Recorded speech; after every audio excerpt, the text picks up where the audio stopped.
Walaupun keluarga butuh ekonomi yang cukup untuk sejahtera.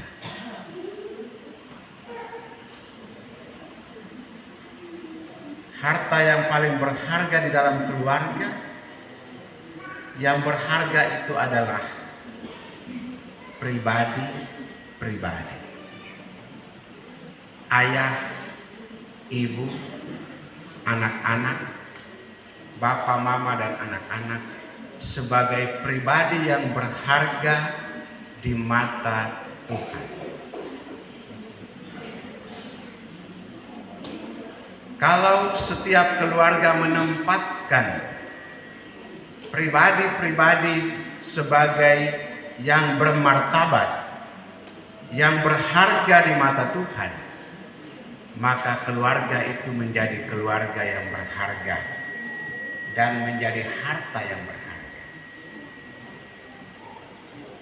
Tetapi kalau keluarga tidak ada penghargaan antar pribadi, maka tidak ada harta yang berharga dalam keluarga.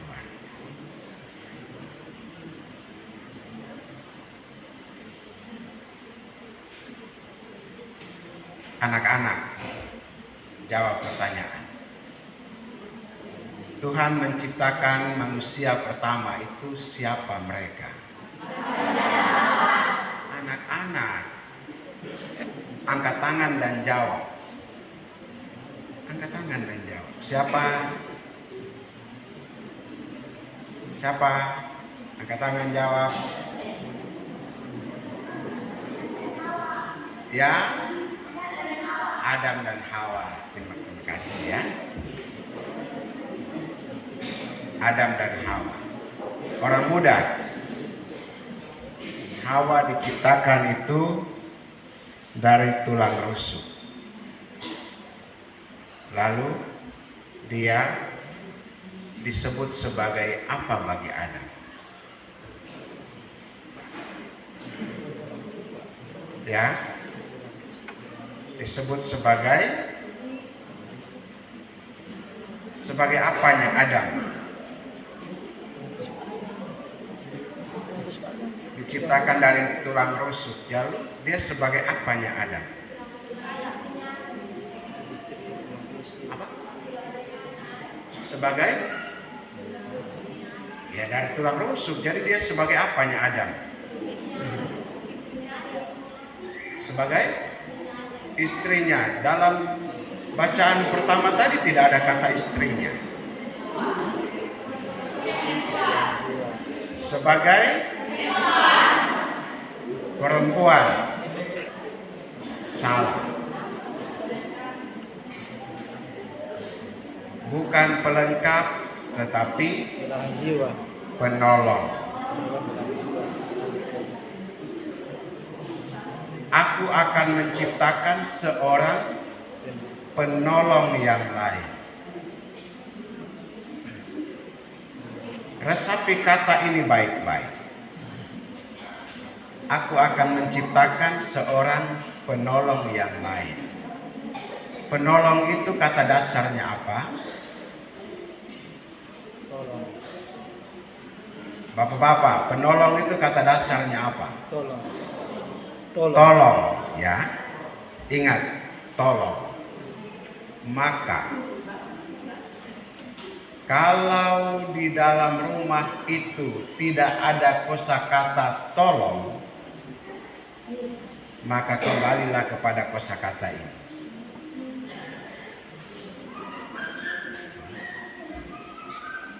Tolong. Ada 3 kata keramat dalam rumah tangga supaya rumah tangga itu berharga. Yaitu kata yang pertama adalah kata tolong. Kata yang kedua adalah kata terima kasih. Dan kata yang ketiga adalah kata maaf. 3 kosakata ini wajib ada dalam keluarga supaya keluarga itu menjadi keluarga yang berharga.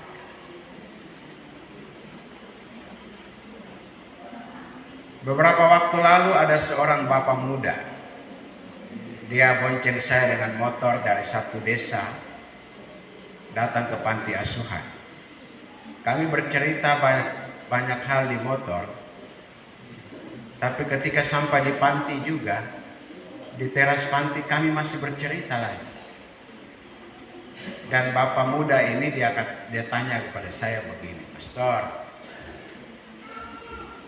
bagaimana caranya supaya saya tidak marah kepada anak-anak saya?" Saya bilang, "Kenapa engkau tanya kepada pastor yang tidak punya anak?"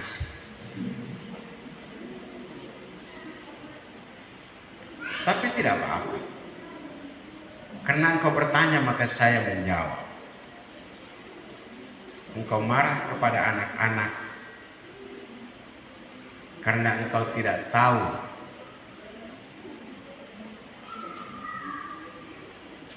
menyelesaikan masalah dalam rumah. Engkau marah kepada anak-anak karena engkau sendiri mau menutupi kelemahanmu kepada anak-anak. Yang paling gampang untuk dijadikan pelampiasan kelemahan adalah anak-anak. Karena apa? Anak-anak itu lemah, bergantung penuh kepada orang tua. Karena itu ketergantungan yang penuh ini seringkali dilecehkan, disalah gunakan. Anak-anak punya pengalaman masih sangat terbatas. Mereka belum bisa memikirkan bagaimana mencari uang dan bertanggung jawab untuk memenuhi kebutuhan rumah tangga. Mereka belum bisa berpikir bagaimana supaya menyelesaikan perselisihan di dalam keluarga apabila keluarga itu ada berkonflik. Mereka pun belum punya pengalaman apa-apa. Tapi ketika engkau menggunakan ukuranmu sebagai seorang bapak keluarga untuk menuntut anak ini harus mengikuti apa yang engkau mau, please, tolong ikuti perkembangannya. Dia belum seperti Anda. Justru karena kemarahanmu itulah yang bermasalah adalah dirimu, bukan anak. Saya bilang kepada bapak. Akhirnya bapak itu kemudian merenung dan dia bilang, "Benar, pastor, saya yang bermasalah. Karena itu yang mesti diselesaikan dirimu, bukan anak. Anak itu dituntun untuk disiplin, ya. Anak itu dituntun untuk belajar yang rajin, ya. Anak itu dituntun untuk berbuat baik dan sopan santun dan menghormati, ya. Tetapi caranya mesti bermartabat. Tetapi ketika Anda marah-marah, yang bermasalah adalah dirimu, jangan ciptakan masalah baru untuk anak, karena itu akan menumbuhkan rantai kemarahan di dalam generasi."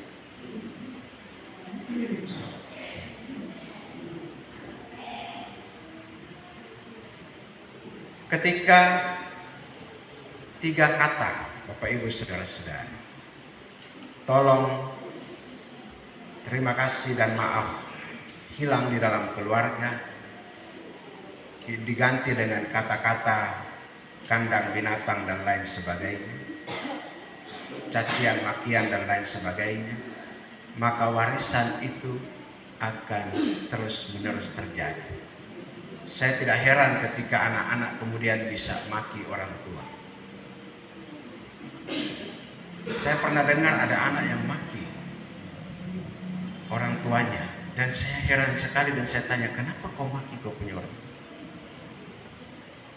Habis mereka maki saya aja.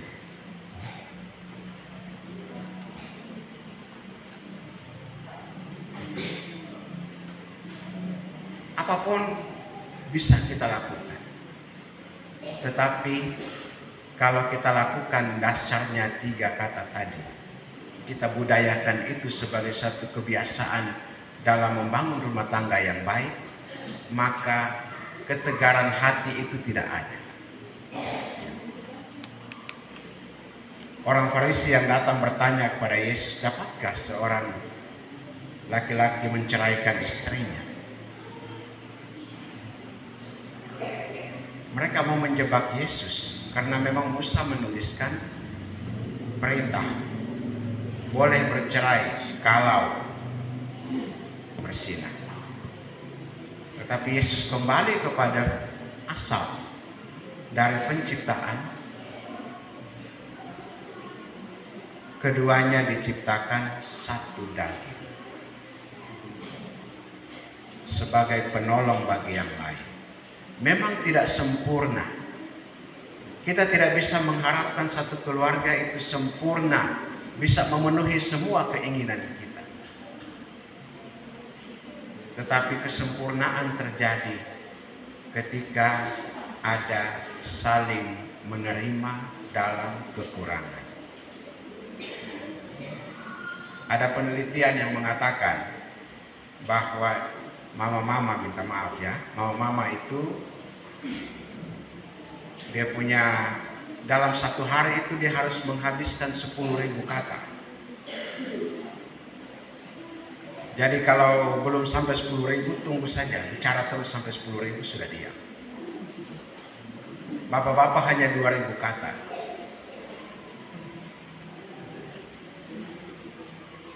Kadang-kadang ada bapak-bapak yang tidak tahan dengan mama-mama yang cerewet. Tapi itu, mereka harus keluarkan itu. Mama-mama mau marah-marah dan apa semua, mengeluarkan kata-kata dan apa semua, bukan untuk menyelesaikan masalah. Hanya butuh didengarkan. Begitu juga bapak-bapak. Kalau sudah kerja capek, lelah, mama marah-marah juga, tapi lihat kondisi. Ya. Meter kandas cepat. Ya. Kalau tahu saja, pahami masing-masing punya kelemahan dan keterbatasan, tapi juga kelebihan dan kekuatan. Dan selalu ada butuh sesuatu, tolong. Sudah dimasakin makanan enak, terima kasih. Sekali-sekali bapak-bapak puji mama punya masakan. Pasti hatinya berbunga-bunga. Percaya. Banyak penelitian mengatakan demikian. Mama juga, ya kan? Bawa pulang kerja capek-capek, pijit-pijit sedikit. Ya kan? Hal yang biasa dalam hidup. Perhatian itu bukan sesuatu yang mesti dengan uang dan lain sebagainya. Tapi dengan kelembutan dan kasih sayang. Itu sudah menjadikan setiap pribadi dalam keluarga itu bermartabat, berharga, dan keluarga menjadi keluarga yang berharga, dan kita dapat menyanyikan juga harta yang paling berharga adalah keluarga. Semoga demikian.